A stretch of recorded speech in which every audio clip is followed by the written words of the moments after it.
So good morning again to everyone.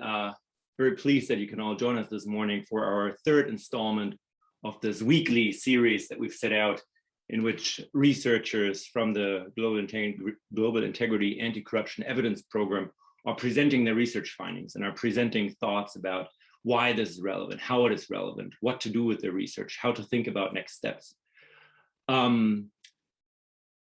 There are 6 principles that the research program GIACE is running under. And I'm very pleased that today Jackie and Sue from Northumbria University are joining us. And they'll have a presentation on beneficial ownership and how to think about that and how to make additional progress on figuring out how to make beneficial ownership work for our anti-corruption efforts. And the principle that they'll be speaking to is our third principle of real world priorities, really doing research on things that matter and that are being discussed in the anti-corruption space right now. So very much looking forward to that. Just to run through the other 5 principles as well, the entirety of the program is set out to really talk about anti-corruption itself and not a theoretical notion of what corruption is. The second one is to really focus on concrete problems instead of abstract theories. The third one, as I just said, is this real world priority. What matters and how do we engage with the things that matter? Fourth principle is that all the research is in one way or the other context sensitive, really exploring what is politically feasible and viable for us to do and to explore in order to make progress on anti-corruption questions. The fifth is to do this in ways to measure the effects and make a link between impact and what we're doing. And the 6th principle is to really engage with practitioners throughout the way and not just do research that is remote and unrelated to what practitioners work on a more daily basis. Today is the third of our events, of this event series. I think, do we have the 4th one next Thursday or do we skip 1 week, Veronica? We're skipping, we're back on December 2nd. Great. So December 2nd, then our 4th installment. And I think with that, I've really covered everything I wanted to say. So thank you again, Jackie and Sue, for joining us and for letting us know your thoughts today. And Paul, who is in my screen right mid and center, will moderate the discussion in a few minutes. And with that, over to you, Jackie and Sue. Thank you. Okay, thank you. So if you'll just bear with me 1 second, I'll try and share my screen. Is that picked up? No. Not yet. There. Thank you, Jackie. There. Okay. And while I'm doing that, okay. Hopefully that's now in presentation mode. Yep. Great. Okay. So this is a bit of a two-hander here. So I'm going to top and tail. So I'll start and then hand over to my colleague, Sue, and then she'll hand back to me. So just to sort of set some context around what we're planning to talk about today, it was suggested to us that we might like to talk about current approaches to weaknesses and around identification of beneficial ownership. And I'll talk a little bit about the project that we were funded to undertake, because our focus within that project was on beneficial ownership and around the research question itself. But what I wanted to start by saying is that the most important and significant part of our work has always been to make it relevant to the practitioners. So our project team was drawn from a mix of academics and practitioners, and that attempt to work on an issue from a practice perspective was really important in terms of longevity of solutions or suggestions. And I will have to say here that much of what we said or what we've ultimately come to conclude, none of it's rocket science and none of it's new. So the people that we were working with who were kind enough to give their time and share their thoughts with us were very much able and very much aware of what needed to change in order for things to work better. And what we've been able to do is to give an additional voice to that.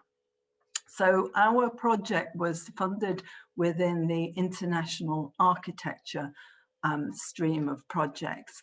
And our research question was very much thinking about, and I've got that on the next slide, but around the idea of, is it possible by focusing on beneficial ownership to make a change towards helping the authorities in reducing opportunities for corruption, and where corruption occurs, in helping them with asset recovery.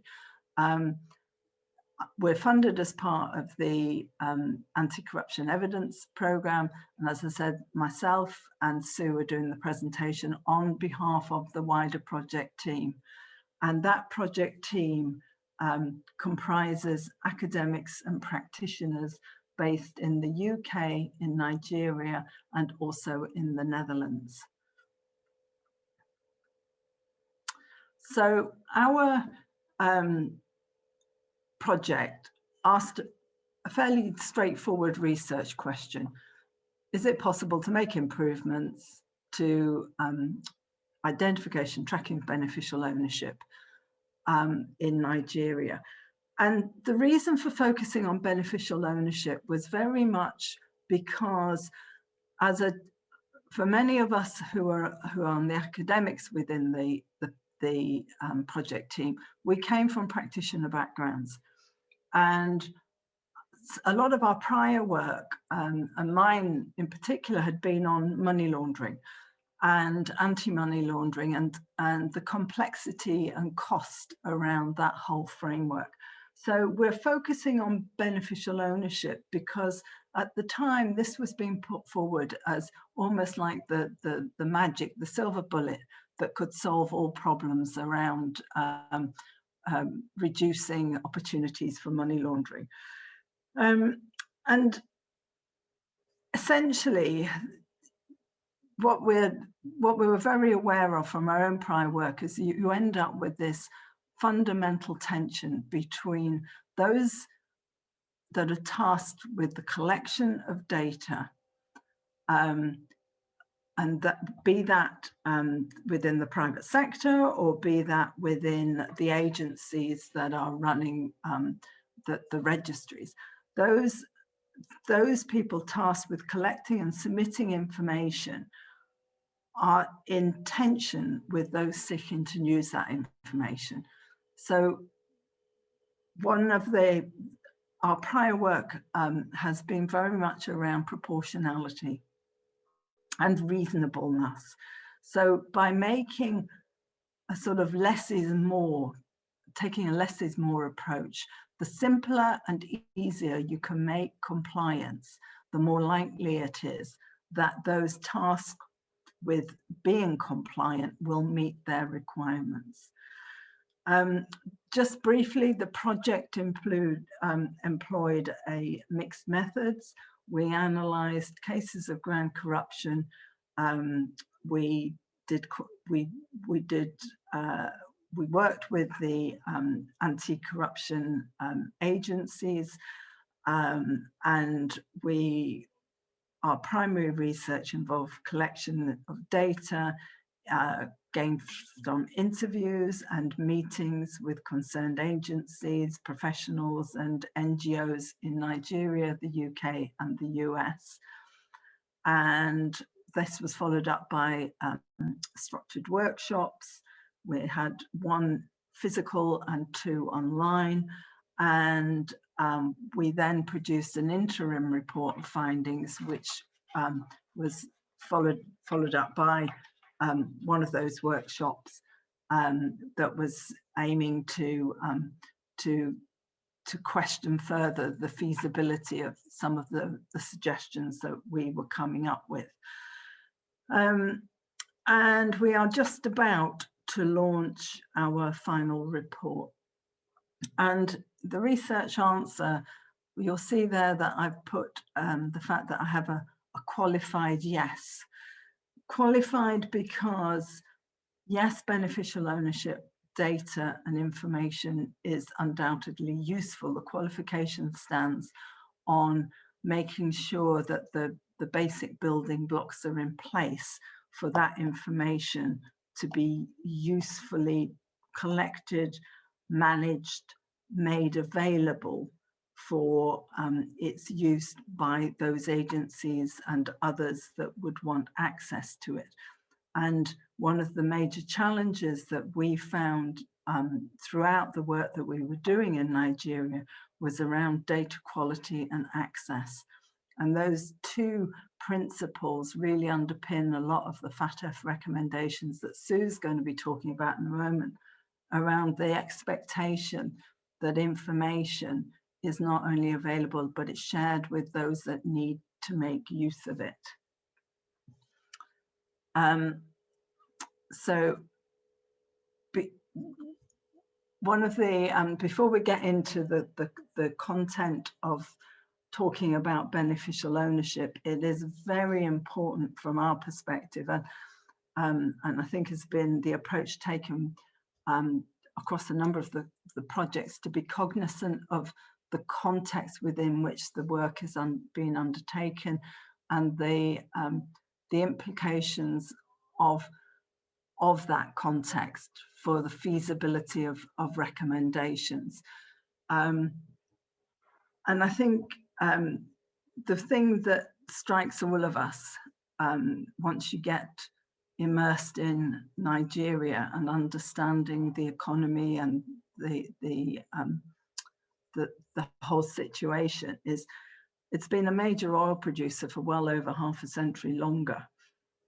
And it should by now be a very wealthy country. And instead, its per capita income is amongst the lowest on the African continent, ranking at 17th, I think, out of 20 economies in 2019. It consistently ranks in the bottom quartile for Transparency International's Corruption Perception Index. And it's a position that hasn't changed for years. HEDA, the Human Environmental Development Agency, produced since 2018 a compendium of high-profile cases of corrupt officials that are basically stuck in the court system. And in their last compendium, 2020, their introduction to that made the statement, "Corruption has robbed Nigeria of opportunities for development." And that statement, although it was placed in the past tense, unfortunately appears to be also continuing in its applicability. It's a continuing characteristic of Nigerian governance and undoubtedly a contributor to the poor GDP per capita. Our interim report highlighted the continued dominance of the cash-based society, the over-reliance on oil, something that clearly is not sustainable at all in the long term, an extremely low tax base, one of the lowest globally, which points to an evident lack of tax compliance. So even given the size of the cash economy, the formal economy itself is not taxed. Widespread tax evasion facilitated by trade misinvoicing, and there are extensive informal exchange mechanisms. This points not only to a lack of compliance, but a culture of avoiding formal structures. And I think that's predicated on the lack of trust in the state. And much of that comes from the fact that maintenance of the status quo is entrenched, and agencies themselves have an uphill struggle to consolidate any anti-corruption response as the system itself mitigates against substantial reform. So it has to be against that background that whatever recommendations and observations that we have worked through have to be set.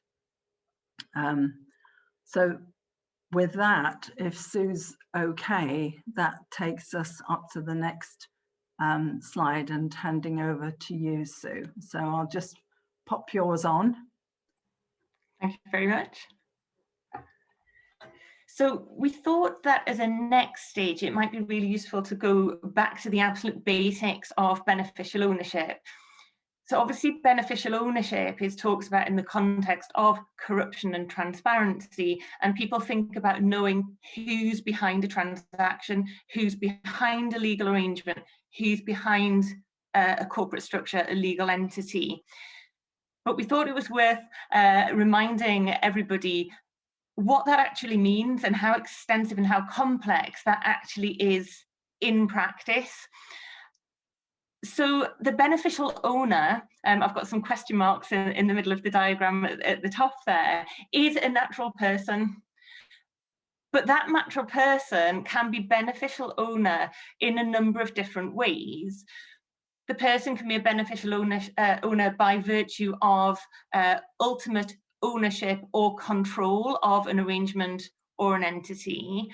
It can be a person on behalf of whom a transaction is conducted, or it can be a natural person who actually exercises or has the right to exercise ultimate effective control over a legal entity, so a company or arrangement.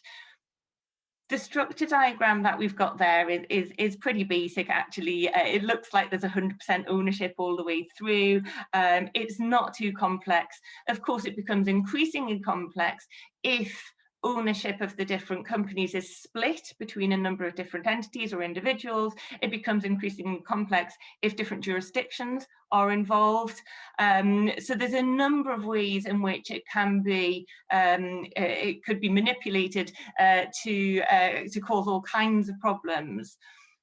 Remember also that when identifying beneficial ownership, there are several considerations. The most straightforward involve ownership, so tracking through to see who actually owns shares or who actually has voting rights in respect of a particular company or arrangement. But it does go beyond that as well. It also talks about influence and it talks about control. Now, influence is much, much harder to pin down, especially once you start to cross jurisdictional boundaries, especially when you start to come away from formal records, for example, of shareholdings that you might relatively easily find at company registries. If you're talking about influence, you might be talking about the ability to remove or appoint directors. You might be talking about the ability to direct decision-making or voting within a company. So you might be needing to consider things like shareholder agreements, which aren't readily available. You might be needing to consider things like articles of association, other constitutional documents. So it's quite a lengthy and involved process, particularly where you might be looking for indirect interests. Direct interests, of course, are much easier to find out. The final point on this slide is to mention that, of course, there may be a number of beneficial owners as well. It's not sufficient to identify a single beneficial owner. There could be several, some who have interests by virtue of shareholdings, some who have interests by virtue of the control that they exercise in respect of a particular company or arrangement. Next slide, please. Thank you. And this is the second back to basics slide, because this takes us all the way back to the FATF Recommendations, number 24 and 25. They're not actually reproduced in full here. That would be too many words on one slide. But these are the international standards which are underpinning the national efforts to put in place beneficial ownership registers and to underpin those efforts to collect beneficial ownership information. The key to the information required by FATF is that it should be adequate, so it should identify who the beneficial owner is and the means of ownership.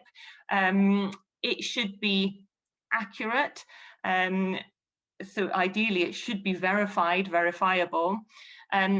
It should be timely, so it should be provided as required, and it should be accessible. That's another key point of both of these recommendations, which relate to legal persons and separately to express trusts.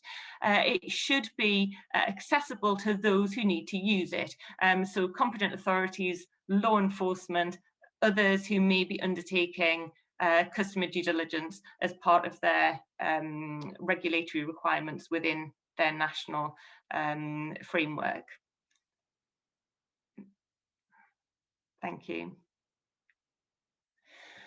So we've already got that underpinning framework in place, and I've called this slide the latest, just to mention that actually the framework is moving all of the time. So what people are actually doing in their various jurisdictions is changing all of the time, but also the underpinnings to those efforts are changing all of the time too. So FATF have just closed a public consultation regarding recommendation 24. They're attempting to strengthen the international standard to ensure greater transparency. So again, back to this idea of transparency, making things easier to see and easier to find. They're looking at things like how can the accuracy of the information be improved. So should the information come solely from the reporting company, or should there be others feeding into that, verifying it? Should information be coming from third parties as well? They're looking at things like risk assessment in respect of foreign legal parties, so not just looking at the legal entities and arrangements that are grounded in the jurisdiction, but that those that perhaps are used within that jurisdiction from outside. They're looking also more closely at verification and discrepancy reporting.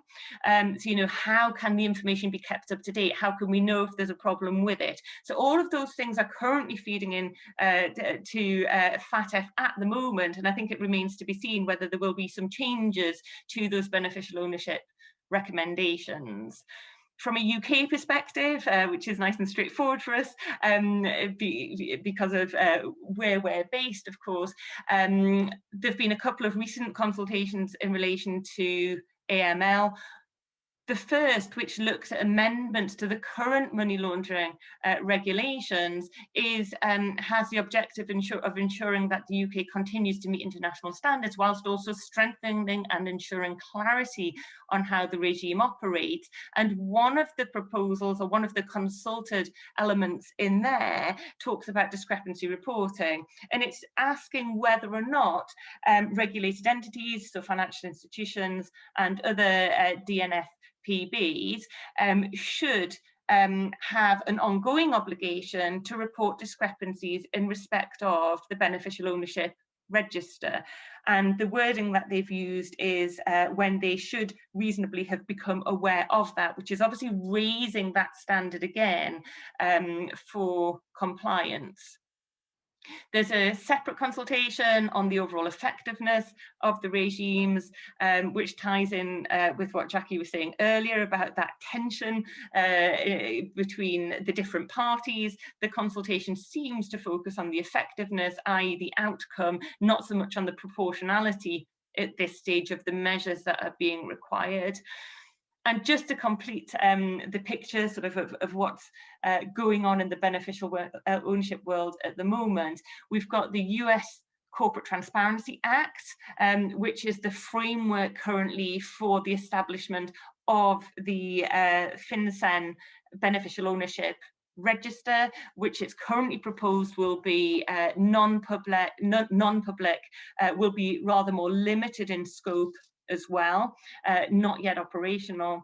And then to bring us back to Nigeria, there is now currently an operational online beneficial ownership register in Nigeria, and I'm sure Jackie will say more in a short while about it, but that has a very ambitious 5% reporting threshold as well. Have my final slide, please. Thank you. So just before handing back to Jackie, who's going to take this back into Nigeria and the findings from the project, this is, you know, just thinking about registers themselves and that are being developed in line with recommendations, but those real operational, real world challenges that they are throwing up. The first, of course, is about the accuracy of the information. Is it complete? Is it correct? Has it been provided at all? How do you know? Okay. In what way is it being provided? Is it certified? Is there a penalty for false information? So all kind of, you know, possibilities for seeking to ensure the accuracy of the information contained on the register. That's a challenge because of the point underneath, the complexities. We've already said the number of different ways in which an individual, a natural person, can be a beneficial owner. It's hugely complex. So some quite substantive guidance is required for anybody who has to report to the registry to understand the complexity and to ensure that everybody is captured. The detail, of course, is another challenge for the register. There's some basics that have to be included, such as the name, the address, the status of the person. But what about a unique identifying number? You know, that kind of thing. What detail is going to be included on the register and what format is it going to be included in? Feeding into that the information source, where's it coming from? Is it coming from the company itself? Is it coming from the person with significant control or the ultimate beneficial owner? Is it coming from those third-party private sector sources that have an obligation, for example, to undertake due diligence?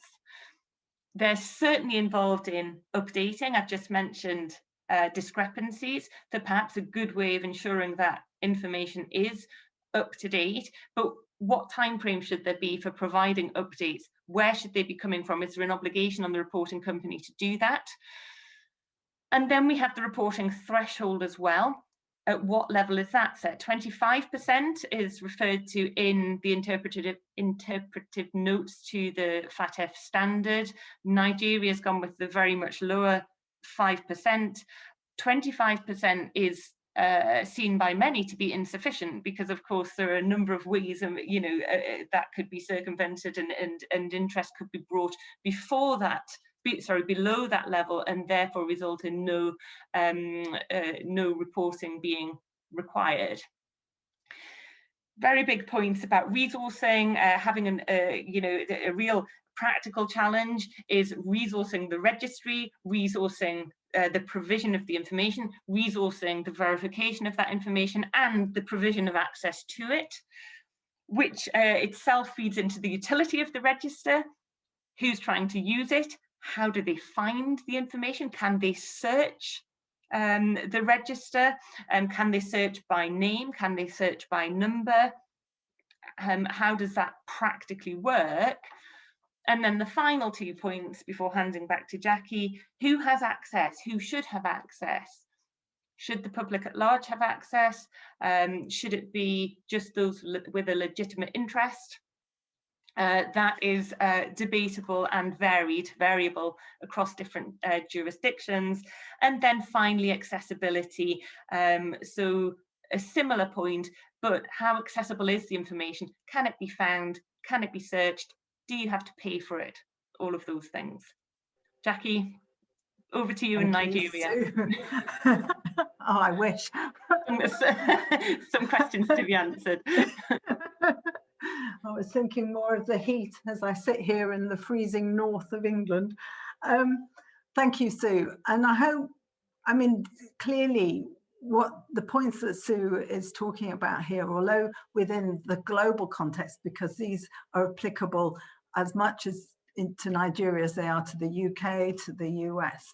The key here is to draw up this, go back to the FATF standards, where there is this expectation that the information is collectible and available, and that that there's this idea that it will increase transparency, and that information, if it's collected, it should be adequate, accurate, up to date, and shareable.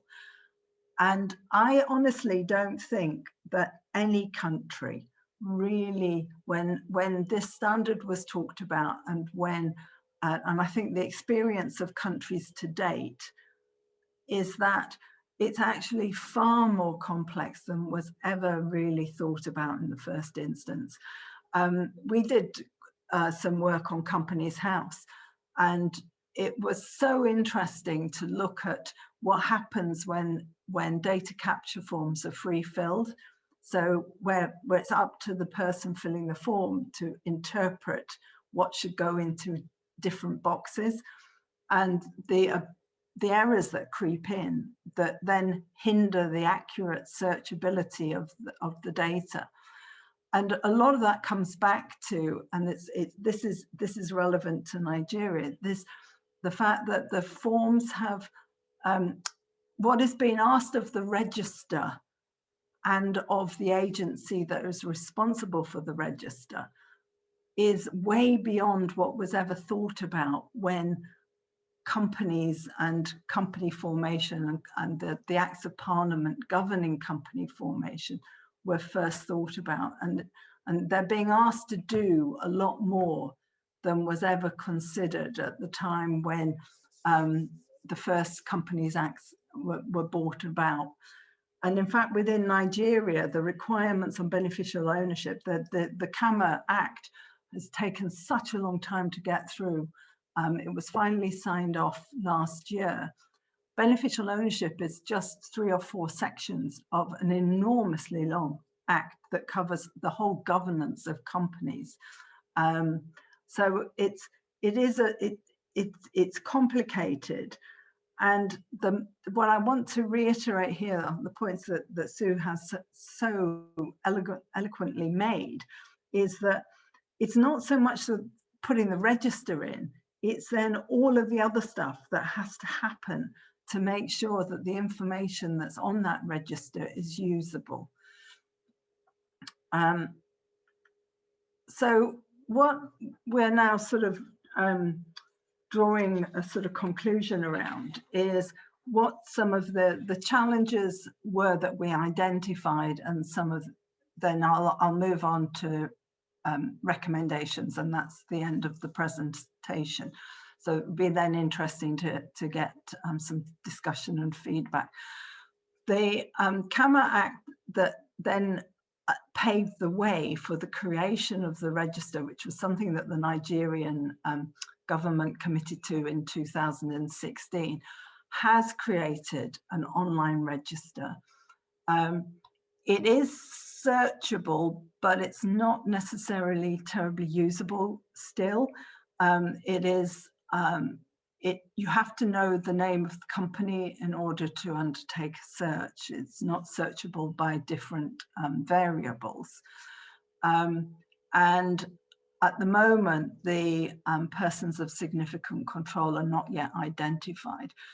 The fact that the threshold is set at 5% is hugely challenging. If you look at the structure that Sue talked us through on our set of slides, that was quite a simple structure. Not all companies are that simple to follow. So the lower the threshold, the greater of PSCs who have to report. And there has to be a balance in terms of reasonableness, because despite the fact that we're here coming from a perspective of crime and criminality and corruption, we have to work on the basis, the registrar has to work on the basis that the majority of companies tasked with reporting are legal and are doing so willingly. But the more complex we make the requirements, the harder it is for those people, the legitimate companies, to be able to adhere to them.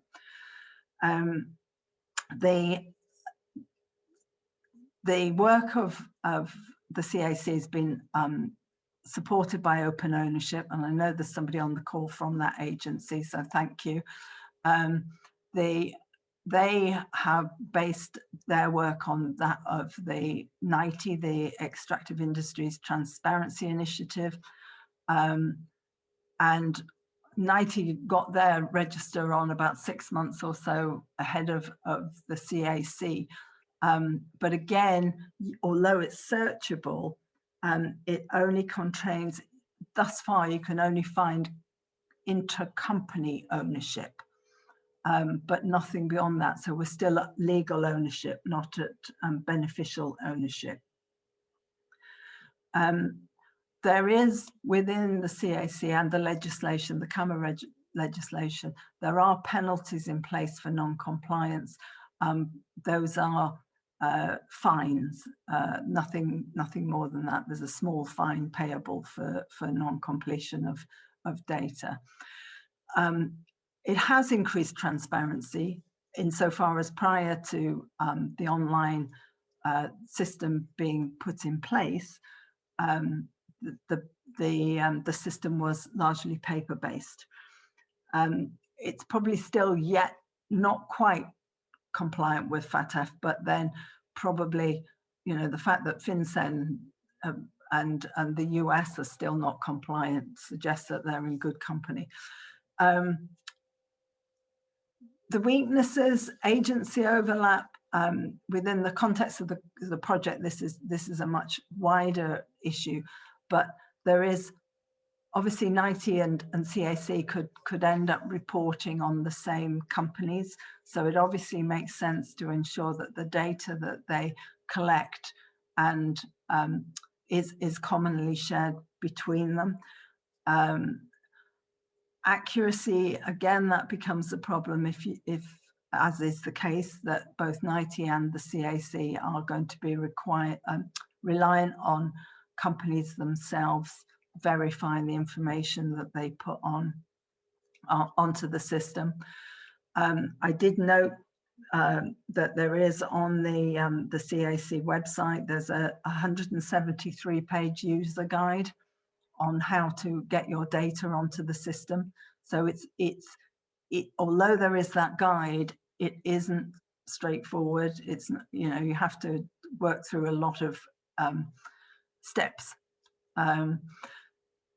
There was a lot of discussion when we were in Nigeria talking to people around whether how you deal with all the historic information that was all paper-based, whether that would be grandfathered into the current system or whether you go with a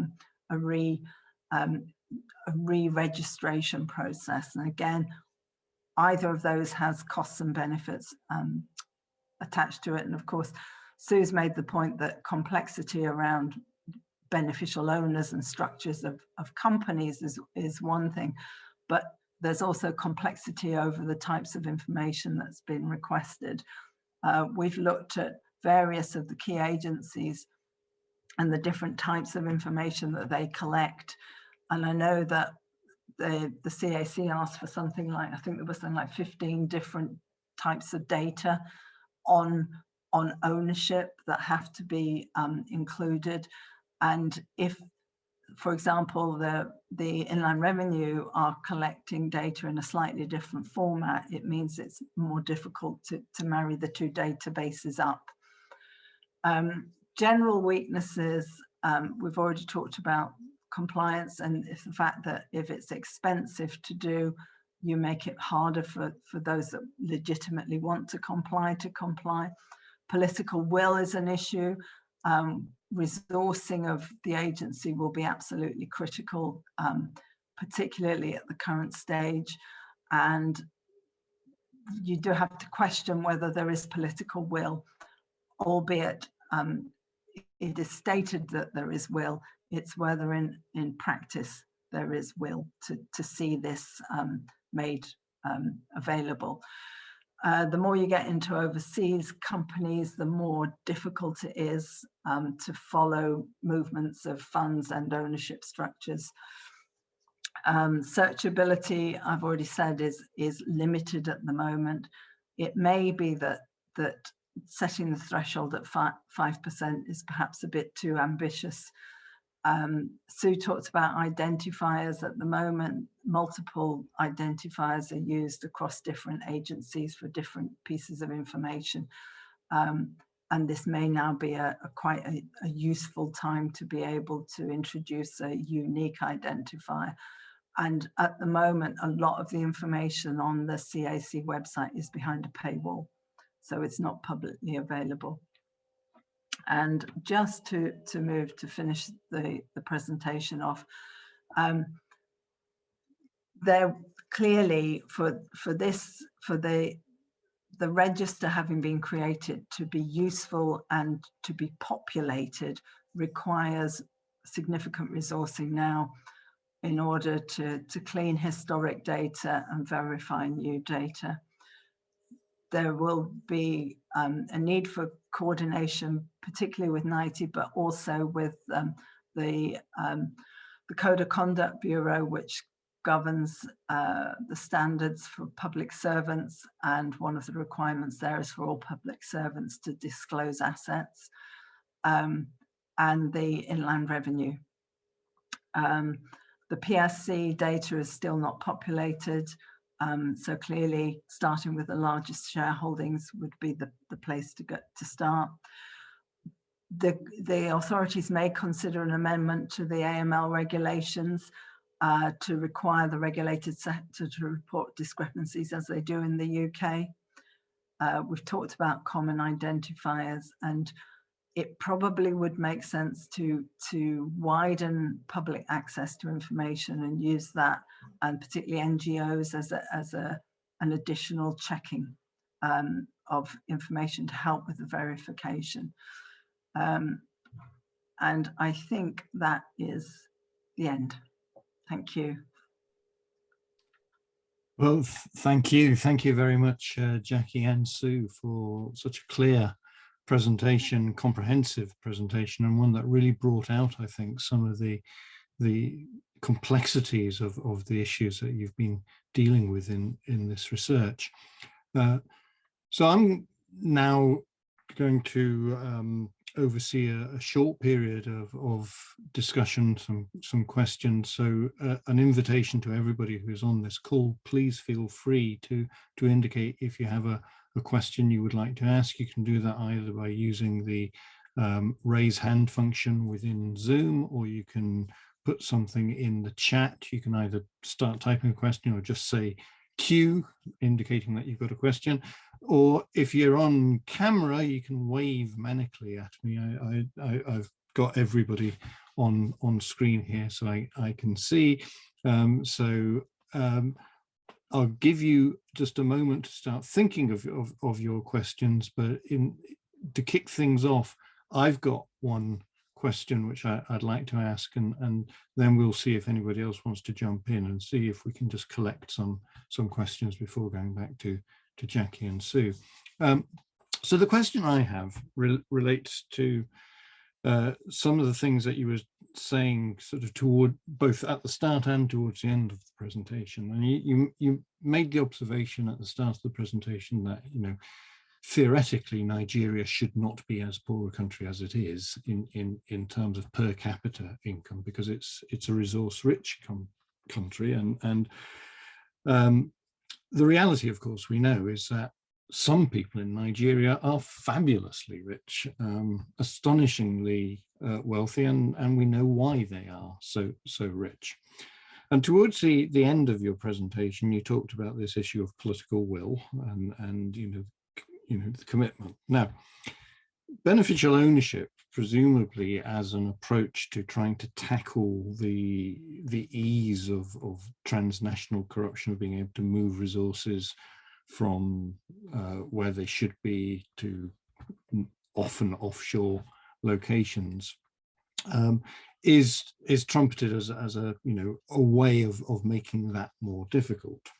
So the question then is, why would theoretically the people who would most likely suffer from such a introduction of effective beneficial ownership registration in Nigeria, who presumably are the people who most benefit now from there not being an effective setup, what would be the incentive for them to do that? Why would they make the moves to make it possible that they themselves would be prevented from getting the advantages of not being identified as the beneficial owners.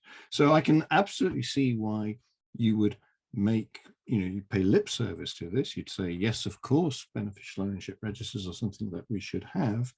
But at the same time, you would want to make sure that none of this actually works to the extent of allowing people to prevent them getting the benefits that they've been getting. So how can you put pressure on the very people who get the advantage of there not being explicit information about beneficial ownership to ensure that they, who are the people who would need to make sure there is, would do that? What levers have we got to make that happen? So that's my question.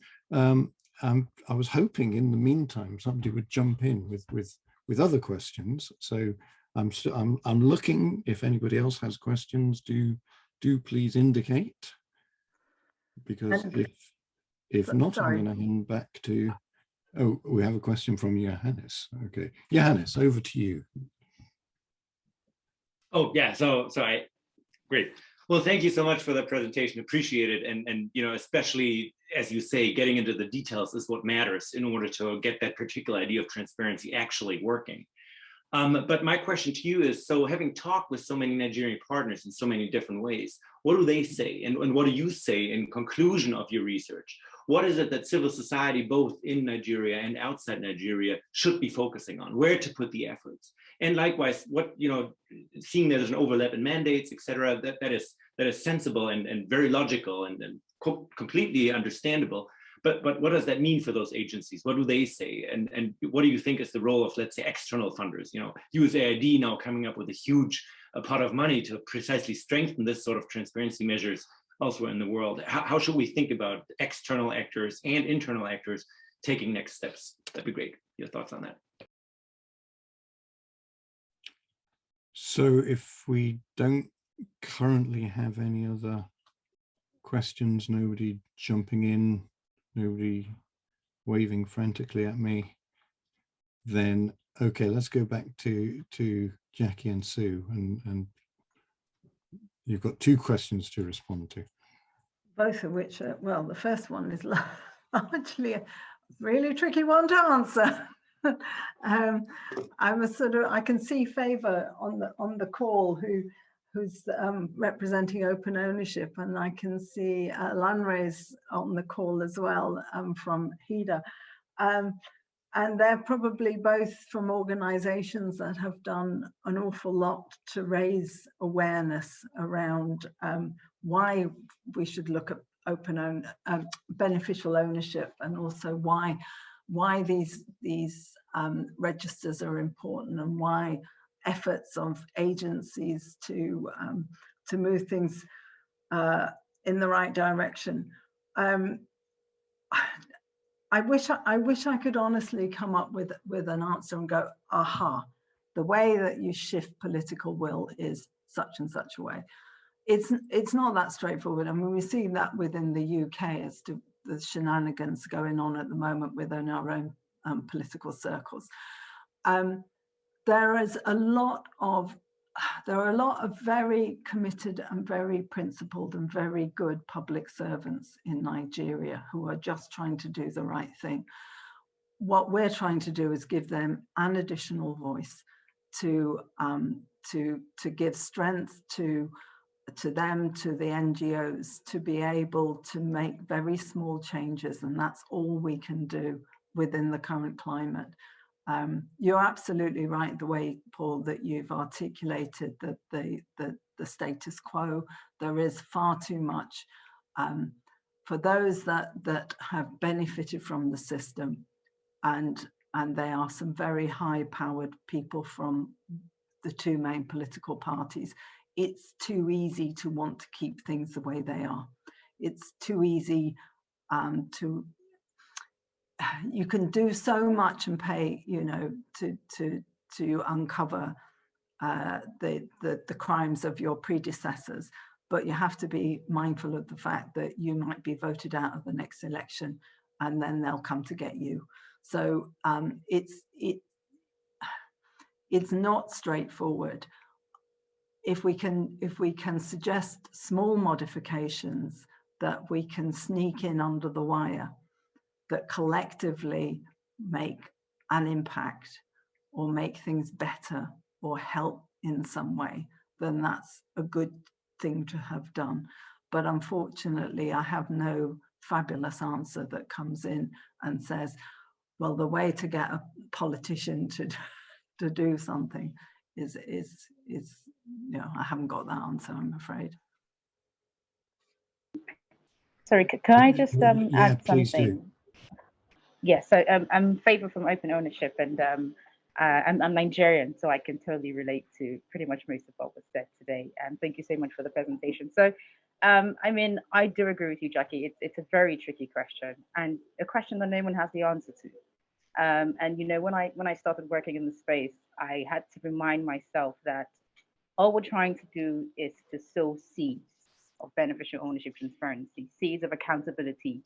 And unfortunately, we have to wait for 5 years, 10 years, maybe even 20 for these seeds to actually grow and become trees and fill an entire forest. Forgive my analogy. So it will be very difficult to win, you know, people over, especially people within the political space.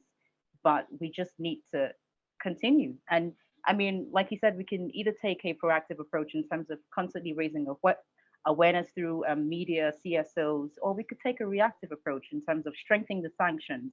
If companies are not compliant, we then need to say there is a penalty of, you know, something that would compel people to comply. You know, is there a prison sentence maybe? You know, could it be increased from 5,000 naira to 1 million? So we can take a reactive approach in terms of sanctions, or a proactive approach in terms of making sure that people are aware of the enormous benefits that we can, you know, derive from implementing beneficial ownership reforms. But yeah, I mean, BO it seems like a silver bullet, but I mean, in a way, it really can't be because of the peculiarities of a country like Nigeria. And we just have to allow these things to play out. And yeah, so I just thought to add those few points. Can I come in? Thanks very much. Samuel, you can come in just a sec because you've got two people who've jumped in just beforehand. So Olenra Waju, and then Peter, and then Samuel. So I think there's also a question that popped into the chat as well. Indeed, there's also a question in the chat which you can pick up, Jackie, when we hand back. So Olenra Waju.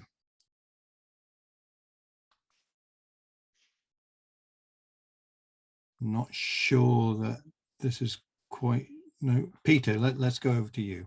There may be a technical. Okay. Oh, hello. Oh, okay. Can you hear me? Yes, we can. Okay, sorry. Okay, thank you. Thank you also, Jackie. Sorry, my video is not just good on. I think this is quite interesting and impressive. This is one of the things that is required to leverage on such intervention to make some of the few little efforts made by either the government or those few people that the bureaucrats there to expand the frontiers of transparency and accountability in the system to make things happen, and also expand the frontiers of good governance. You would only appreciate this level of work and intervention when you juxtapose some of the recent revelations about Nigeria, you know, with especially illicit asset ownership. If we did just few brief review and analysis with some of the investigative journalists behind the Pandora paper, and we discovered that of the property ownership and companies illicitly acquired or owned under the Pandora paper, Nigerians are just second to the British citizens. So, I mean, that is how horrible it is, using the BVI and other jurisdiction to hide identity and ownership of properties. There was also a recent publication in the US that showed that Nigerians are one of the 5 leading foreigners with properties in the United States. Another one showed that Nigerians have about few of them with about 800 properties in Dubai. And these are not owned directly by this politically exposed persons. We're not just talking about even just private people. We're talking about politically exposed persons. We're talking about the diversion of funds, and we're also talking about the misappropriation of ownership. So the institutions and persons, both locally in Nigeria, and the word of Jackie was quite instructive when she mentioned the shenanigans of what also happens in the UK. It's the fact that many of the countries of destination and global north are not also sincere in terms of curbing this illicit acquisition and also ownership of assets. Thank you very much, Sui and Jackie, for this session. Yeah. Thank you very much. So I'm just going to turn to Peter and then to Samuel, asking you both, please, to be as brief as you can, because we're really pressed for time. Oh, yeah, and I've just realised I'm supposed to be in a minute somewhere else. But just to help that Jackie out on that one, I think, you know, I'm not the biggest fan of the FATF, but it does allow the FATF to ask awkward questions the next time they do some sort of review of Nigeria. It also allows, or possibly gives, some kind of leads to any foreign law enforcement who might want to look at some corrupt Nigerians. So in that sense, I think some external pressure might be the reason that things happen in Nigeria. And of course, it also allows pressure groups and others inside Nigeria to ask awkward questions in Parliament and other places about the use of these things. So I'll keep it as short as that. Thanks, Peter. Samuel? I could just say I agree with Peter, but I am a fan of FATF. A lot of good people are trying to stop bad things, and I suppose these projects are designed to identify and recognize good practice, bad practice, weaknesses, gaps, strengths, whatever. And you know, it's relaying that back to the project teams in Nigeria or whatever country, because Nigeria is not unique to having difficulties with beneficial ownership or corruption or money laundering. So as you talk about leverage, the project is a leverage in one sense, because it does that. Also, mutual evaluation reports from FATF, national risk assessments, sanctions from other countries, prosecutions, asset recovery internally, and international observance on those prosecutions and collaboration with international partners are all leverage in terms of trying to change things happening in country. So the bad guys who are stealing the money are under pressure because of all of those, you know, together playing a part. So that's my part. Thank you very much. Jackie, you've got minus sorry, Jackie. Sorry, Jackie. 2 minutes to respond, sum up very, very quickly, and if you can also take in Henry's comment. Yeah, well, Henry's question was around tax transparency. That's a whole different ballgame. But what I would say is that a lot more information. There's a lot of agencies collect a lot of information, and at the moment it's not well shared.